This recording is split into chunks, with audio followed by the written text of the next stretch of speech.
guys. Today we're learning a new type of factoring. And so you'll notice that we're in a different section, 8-5, factoring trinomials.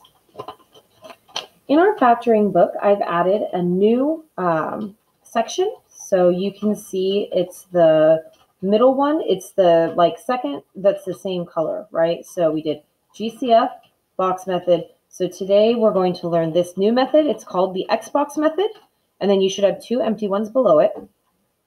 And the Xbox method is for trinomials. So that's why I wrote the number 3 over here. So Xbox is always going to be for trinomials with 3 terms. And that's our title today too, right? Factoring trinomials. So make sure to write this down. And then you're going to open up this section. If you used colorful paper, this is the only section where you have the same color on the top and bottom paper. Right? So I've got green on both of mine. And then I need you guys to do the best that you can today to stick to just the top paper. We're going to save the bottom paper for Monday and Tuesday of next week. So try to fit everything you can on the top paper if possible. We need to leave space for next week's lessons as well. So Xbox is going to be like the main type of factoring this chapter. Now, before we get into factoring using the Xbox method, I need to remind you, and I've been reminding you all week, that this chapter is backwards of our last chapter. And that's going to be really important and helpful with today's lesson. So don't write this down. This is just a friendly reminder so that today's lesson can make a little bit better sense. So last chapter, we were given our 2 parentheses, x plus 2 and x plus 5. And we used the box method. And we multiplied them together like this. And then we got our final answer. And as I've been telling you all week long, today we are going backwards. We are going to be given the answer, and we have to figure out what were the original parentheses. So there's this really cool pattern that happens whenever we multiply 2 binomials together. And that's going to really help us today figure out how to get back to those binomials when we're given the answer, the trinomial answer. So here's the pattern. If we look at the original binomials, if we multiply the 2 numbers at the end together, the 2 and the 5 together, that gives us our last number from our trinomial. The last number in our trinomial is created by multiplying these 2 numbers together. And if we take those same 2 numbers, 5 and 2, and add them together instead, we get 7, which is the middle term from our trinomial. Okay? So 7 is the 2 numbers added together. So what we're going to be doing with the Xbox method is we're going to be trying to find 2 numbers that multiply to make the last number. And those same 2 numbers also need to add to make the middle number. So we've got, it's kind of like another puzzle. All right. So again, we're writing this on the top section up here. Okay. Example 1. So here I'm given a trinomial. Now this method today is called Xbox method because we're going to draw an X and we're going to draw a box. And we're going to start with the X. On top of the X, we're going to write the last term from the original problem, the 45. And on the bottom of the X, we're going to write the middle term from the original problem, the 14. For the sides of the X, we're going to have to do a little thinking. So we need to think, what are 2 numbers that multiply to make 45, but those same 2 numbers have to add to make 14? Okay, so we're thinking. So this is where we got to think of okay, what are all the numbers that multiply to make 45? 1 and 45. 3 and 15, 9 and 5. 9 times 5 is 45, and 9 plus 5 is 14. Okay. Once you've figured out the 2 numbers for the sides of the X, then you're ready for your box. Now, we only had 3 terms in the original problem, but we have 4 boxes. So what's going to end up happening is we're going to put our first term in the first box and our last term in the last box.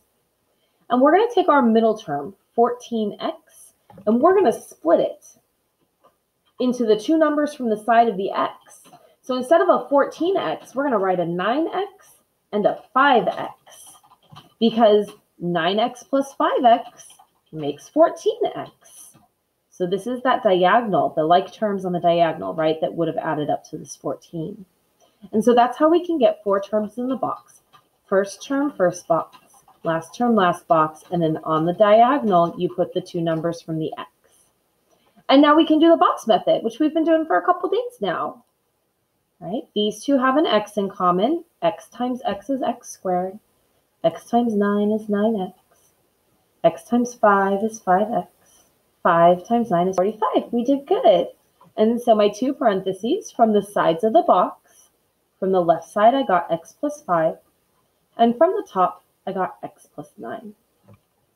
This again is called Xbox, and it's used for trinomials. Let's write down like all that stuff that we just did, right? Because I said it out loud, but like it'd be helpful to have directions, especially because we need to know how to factor like all the way until the end of time. And so again, still writing on the top, and maybe, maybe you did your example over here, maybe like split your page in half and write this information over here on this other side, okay? So for the Xbox method, now I told you to take the last term and put it on top. It's not technically what happened. Technically what we did was we took the first number and we multiplied it by the last number. But the first number was a number 1, so we didn't really have to multiply it. But sometimes it won't be the number 1. And so for the top of the x, you do the first number times the last number. For the bottom of the x, you put the second number, the middle number. And then for the sides of the x, you have to figure those out. So you need to think of two numbers that multiply to make the top and that add to make the bottom. Next, we'll fill out the box. The first term goes in the first box. The last term goes in the last box. And on the diagonal, you take your two numbers from the x. Remember that that's technically splitting up the middle term into two separate terms. We factor out some GCFs all around, and that's our answer.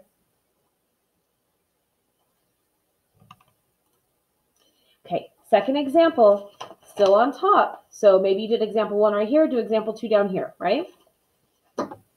All right, this one's going to get interesting because it has some minus signs in it. So I'm going to start with my x. You do need to take your symbols with your numbers.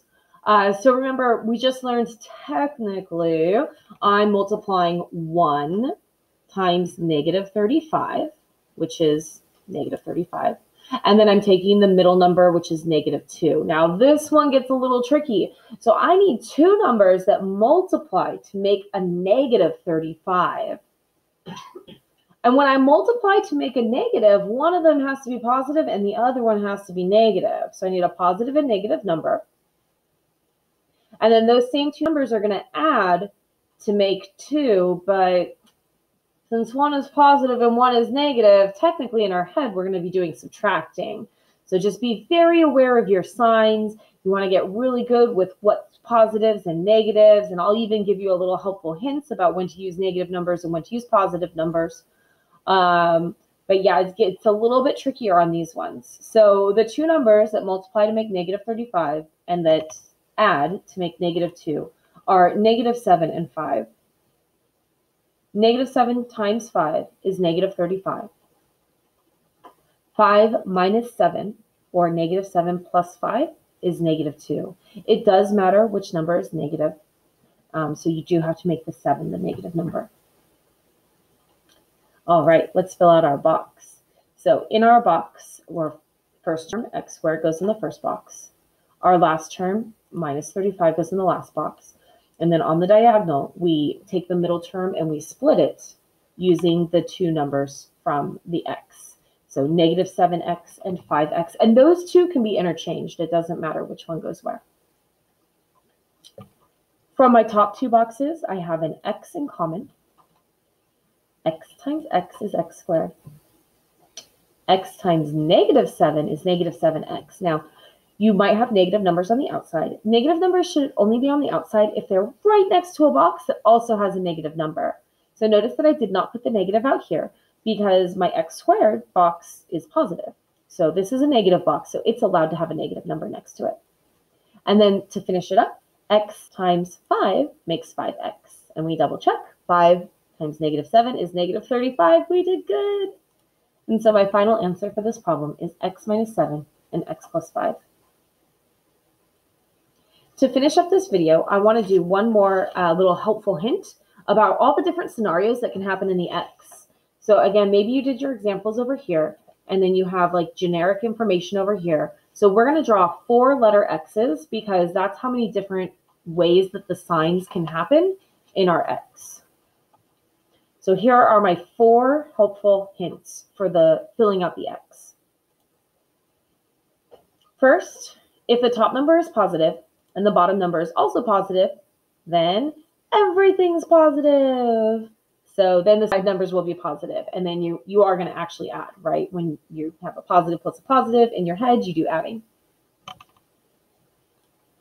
Okay, next scenario. Top number is still positive, but this time the bottom number is negative. So this time we need 2 numbers that multiply to make a positive, but they need to add to make a negative. So those 2 numbers are both going to be negatives. A negative times a negative will cancel out to a positive. But when you add 2 negatives together, they do stay negative. So the top is positive and the bottom is a negative, make both your side numbers negative. And you're still adding in your head. When they have the same sign, you add. Scenario number 3. Now I'm going to make my top number negative instead, and then my bottom number positive. When your top number is negative, you need 1 of each on the side, 1 positive and 1 negative, because that's the only way to make a negative answer when you're multiplying. If my bottom number is positive, then I want the bigger number to be positive and the smaller number to be negative. A big number minus a small number will give me a positive answer. And it is subtracting now. In fact, you can use the top sign to figure out if you're doing adding or subtracting in your head. So if the top sign is positive, you're doing adding in your head. If the top sign is negative, then you're doing subtracting in your head. Okay, so this 4th scenario is going to be subtracting. And this time I want to subtract and get a negative answer. If I'm going to subtract and get a negative answer, then my bigger number should be negative. Right? A small number minus a big number will give me a negative answer.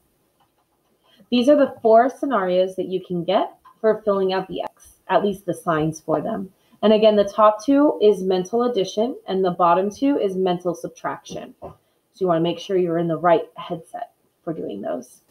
All right, guys, this finishes our first video. In our second video, again, if you can squeeze it in the top of this paper, try to put it all on the top. If you need to start going on the bottom, that's fine, but make sure to leave space because we are going to work more on the bottom on Monday.